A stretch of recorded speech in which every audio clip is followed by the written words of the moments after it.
आइए प्यारे बच्चों, आज हम कल तक आप लोगों ने लिखे थे आवर्ती जमा खाता। आज हम पढ़ते हैं सावधि जमा खाता के बारे में। सावधि जमा खाता का अर्थ मैंने आप लोगों को बताया था कि सावधि जमा खाता किसे कहते हैं। हम लोग कौन से अध्याय में आ गए हैं? अध्याय 8। थोड़ा सा चर्चा करते हैं। सावधि जमा, इसको शॉर्ट में क्या कहते हैं? शॉर्ट में इसको बोलते हैं एफडी, मतलब फिक्स डिपॉजिट। फिक्स डिपॉजिट का मतलब होता है कि निश्चित अवधि के लिए पैसे को जमा कर दिया जाता है। इसमें किस्त में थोड़ा थोड़ा करके नहीं, एक मुश्त जमा कर दिया जाता है। 1 साल 2 साल 3 साल 6 महीने ऐसे करके ना। तो एफडी खाते में अगर हमको ब्याज की गणना करना है, कुल धन की गणना करना है, तो यहाँ पर हमको सूत्र लगाना रहेगा मिश्र धन। इसको हम कैपिटल ए से प्रदर्शित करते हैं और इसका सूत्र होता है P कोष्टक 1 प्लस R बटे 100 पूरे की घात n। ये छोटा सा फार्मूला होता है, ठीक है। तो अब इस सूत्र की सहायता से हम 7 से लेकर 12 तक के जो प्रश्न है प्रश्नावली में, उन प्रश्नों को देखेंगे। तो सबसे पहले हम 7वां प्रश्न को देख लेते हैं। देखिए, दिख रहा है? yes, sir। 7वां प्रश्न कहता है कि किशन इलाहाबाद बैंक में सावधि जमा के रूप में 20,000 रुपए 1 वर्ष के लिए 16% वार्षिक ब्याज की दर से जमा करता है। यदि ब्याज तिमाही संयोजित होता है तो परिपक्वता के पश्चात किशन को कितनी धनराशि प्राप्त होगी? तो यहाँ पर एक शब्द आया, देखिए, तिमाही संयोजित होता है, ठीक है। तिमाही संयोजित होता है का मतलब क्या होता है कि 1 वर्ष में कितना माह होता है? 1 2 3 4 5 6 7 8 9 10 11 12। अगर वार्षिक संयोजित होता है मतलब ये पूरे को हम 1 मानकर चलेंगे, 1 वर्ष, ठीक है। लेकिन यहाँ पर 2 प्रकार के कंडीशन आएंगे। एक तो बोलेगा तिमाही, दूसरा बोलेगा छमाही, या इसी को अर्धवार्षिक भी कहते हैं, है ना। एक होता है वार्षिक, तिमाही और छमाही। तो वार्षिक, तिमाही, छमाही ये क्या चीज है, इसको थोड़ा सा समझते हैं। तो 1 साल को अगर हम 3-3 महीना बांटे, तिमाही का मतलब जैसा कि आप लोगों का तिमाही पेपर होने वाला है, तिमाही मतलब 3 महीना आपको पढ़ते हो गया, ऐसा है ना। तो ये हो गया 1 तिमाही, ये हो गया 2 तिमाही, ये हो गया 3 तिमाही और ये हो गया हमारा 4 तिमाही। तो 1 साल को अगर हम 3-3 महीने में बांटे तो कितना हो जाएगा? 1 वर्ष बराबर होता है 4 तिमाही, है ना भाई। 4 तिमाही बराबर 1 वर्ष। कितनी बात समझ में आ गई? yes, तो ऐसे अगर हम छमाही की बात करें तो 1 साल में कितना छमाही? 2। अगर आधा में बांटे तो 1 साल में कितना छमाही हो जाएगा? 2। ये इतना 1 छमाही और ये इतना 2 छमाही, 6 महीने का अर्धवार्षिक। ये भी बात समझ में आ गई? yes, तो 2 अगर हमको तिमाही संयोजित कहा जाता है तो वहां पर आपको वर्ष को तिमाही के रूप में परिवर्तित करना है और साथ ही साथ दर को भी परिवर्तित करना है आपको कि 1 साल में अगर, चलो प्रश्न में चलते हैं। तो प्रश्न क्रमांक 7वां है ना, प्रश्न 7वां। किशन ने इलाहाबाद बैंक में सावधि जमा के रूप में 20,000 रुपए 1 वर्ष के लिए 16% वार्षिक ब्याज की दर। सावधि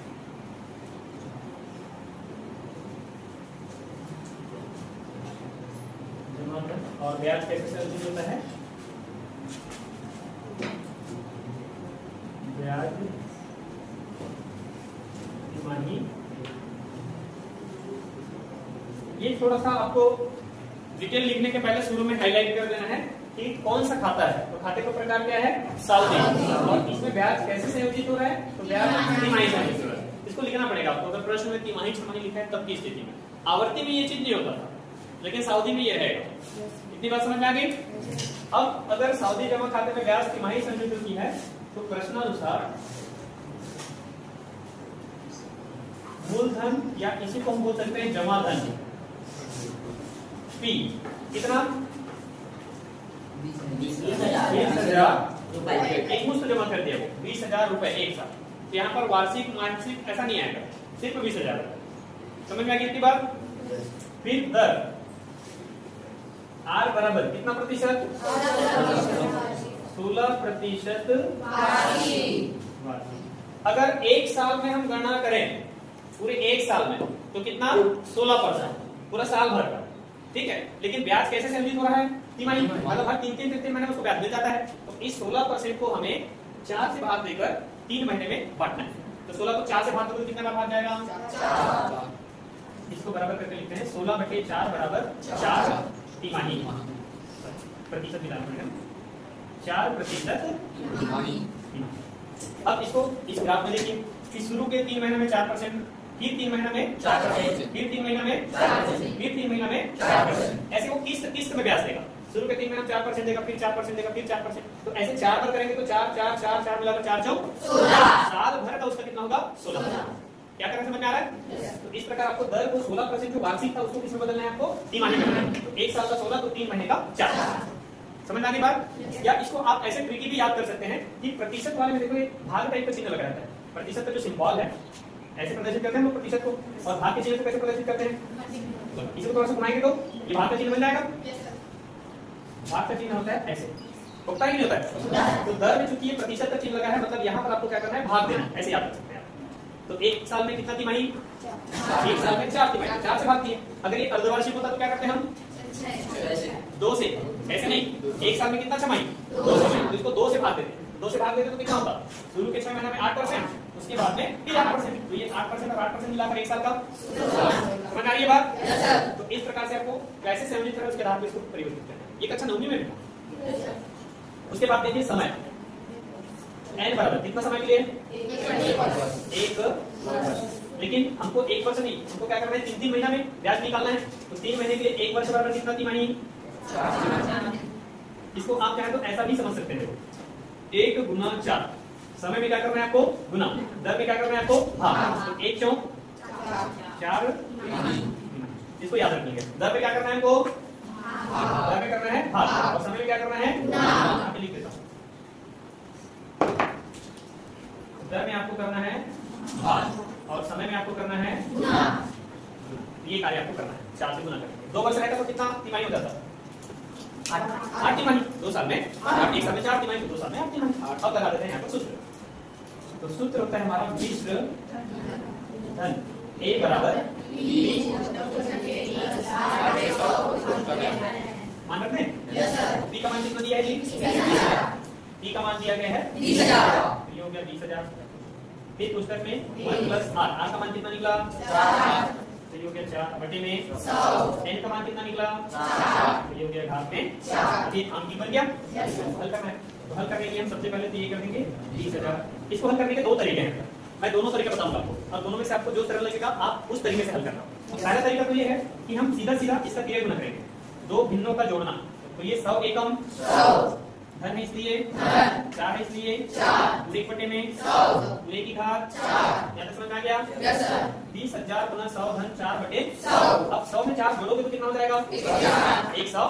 फिर पूरे की घात कितना है? 4। कितनी बार गुना करोगे? 4। इसका आपको गुना करना पड़ेगा 20,000 गुना 100 धन 4 को करेंगे तो 104 104 104 104 पूरे बटे में गुना गुना गुना, क्योंकि भाग में 4 है इसलिए इसका 4 बार गुना करना पड़ेगा। ऊपर का भी और नीचे का भी। यहाँ पर कोष्टक लगा है, कोष्टक का मतलब है कि ऊपर का भी है और नीचे का भी है, इसलिए आपको 4 बार इसका गुना करना है। ये बात समझ में आ गई? क्लियर है? गुड। अब शुरू से शुरू हो गया, चलिए तो ऐड कर दो इसमें। यहाँ तक समझ में आ गया कि 20,000 मूलधन था, फिर 104 104 104 इसका हम 4 बार गुना करेंगे क्योंकि घात में 4 है। नीचे में 100 है तो 100 का भी 4 बार ऐसे गुना होगा। अब जो कटेगा उसको काट देते हैं, क्या क्या कट जाएगा? देखिए 1 0 2 0 3 0 4 0 1 0 2 0 3 0 4 0 कट गया? Yes sir. तो यहाँ पर क्या बचा? 2। अब उधर है 104 गुना 104 गुना 104। अब आप लोगों ने कक्षा 9वीं को नहीं पढ़े होंगे, चलिए आगे। तो आप लोगों को मैं बता रहा था कि गुना का आप लोगों ने निखिलम विधि पढ़े थे कक्षा 9वीं में। इसमें आप लोग पढ़ते थे पता कि ये मूल संख्या होती थी, इससे हम लोग विचलन निकालते थे कि 100 से कितना ज्यादा है या 100 से कितना कम है। फिर उसके बाद क्या करते थे? इधर इसको गुना कर देते 4 16 और इसको इसमें या इसको इसमें जोड़ देते चिन्ह के अनुसार। याद है 104 में 4 को जोड़ो कितना होगा? ये हो गया इनका गुना। 104 में 104 करोगे तो 108 16 कितना होगा? समझ आ गई जी बात? क्लियर है? Yes sir. 108 गुना 16 कितना है? 104 को 9 इन दोनों 104 है ना, लेकिन हमारे पास ऐसे कितने 104 है? 4। इन दोनों का गुना करोगे तो कितना होगा? इन दोनों का गुना करोगे तो नहीं होगा। समझ आ रही बात? Yes sir. अब इस 10,816 का गुना कर दो 10,816, ये एक ठीक हो गया और ऐसे एक और करेंगे तो और होगा। ठीक है 10,000। अब इसको गुना करो कितना आएगा? 6 छक्के 28 6 कम 6 8 छक्के 48 48 का 4 6 कम 6 कितने इसमें 4 लिखे। समझ आ रही बात? इस कटमट एक का गुना करेंगे तो सेम टू सेम रहेगा। Yes sir. 1 8 0 1 फिर 8 का गुना करेंगे तो 8 छक्के 48 का 80 8 कम 8 और 4 12 80 लाइए 8 की 64 और 1 8 कम 8 फिर कट ये कौन से स्थान पे है? 5वें अरे ये सुनने को बोला करेंगे तो मतलब नहीं है ना, सुनने को बोला करेंगे नहीं 4 के बाद 5वें का जीरो करना है। एक का बोला करेंगे तो सेम सेम रहेगा 6 1 8 0 1 अब इतने को जोड़ देते हैं। जोड़ दें यस सर। आप लोग जोड़ दें यस सर। तो ये 6 का 6 9 6 15 का 80 लाइए 8 8 16 16 2 18 80 लाइए 8 2 10 10 5 15 80 लाइए 6 9 18 5 और 1 6 दिया 18 80 लाइए 6 3 9 8 8 16 का 6 80 लाइए और 1 ये कितना लंबा चला होगा? 11 69 85 8 56 और इसका गुना करने से 2 से ये वाला तो बना रहा है, ये वाला 2 बचा था ना, इसका गुना करेंगे और ये 2 100 है मतलब इनका 4 का छोड़कर आपको लगा देना दशमलव। कितना है? 1 2 3 4 करके बाद लगाना है आपको दशमलव। 2 से गुना करना है तो चलो 2 से गुना करते हैं।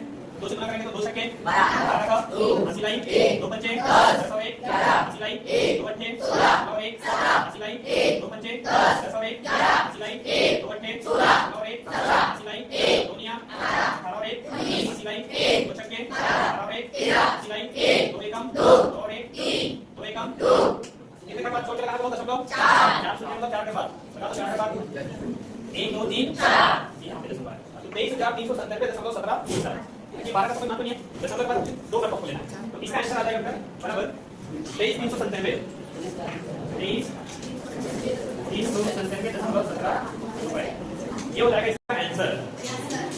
मतलब वो किशन जो है उसको इलाहाबाद बैंक के द्वारा 1 साल के बाद अगर वो 20,000 रुपए एफडी करता है, फिक्स्ड डिपॉजिट में जमा करता है तो 1 साल बाद उसको उसका जमा राशि 20,000 प्लस उसके द्वारा बैंक ने उसको जो ब्याज दिया है उसको मिलाकर टोटल रुपए होगा 23,397.17। तो अब आप लोग मुझे देखकर बताओ कि इलाहाबाद बैंक ने किशन को कितना ब्याज दिया? कितना? 3,397। क्यों? तो बाकी 20,000 कहाँ गए? किसका था? 20,000 किसान का ही था क्योंकि किसान ने ही 20,000 रुपए बैंक में जमा किया। 20,000 के ऊपर उसको जितना पैसा मिल रहा है उपहार स्वरूप वही उसका ब्याज है। नवीन पढ़े थे आप लोग तो इतनी बातें समझ आ गई। इसमें और कोई गुना भाग नहीं करना, यही आंसर है बोल देने से, यही आंसर है। जैसे आवर्ती जमा खाता में अलग से और निकालते थे ना देय धन, तो इसमें ऐसा नहीं करना। अब गुना के लिए आपको ये थोड़ा सा ट्रिक याद रखना है, इसमें थोड़ा है गुना भाग है लेकिन सावधानी पूर्वक अगर आपने गुना भाग कर लिया ना तो इजी है, कोई बहुत ज्यादा कठिन नहीं है। सावधान होकर करना है, विश्राम होकर नहीं करना। ठीक है, समझ में आ गया? Yes sir. चलिए तो इसी प्रकार से आप लोग और बाकी शेष सवालों को बना लेंगे।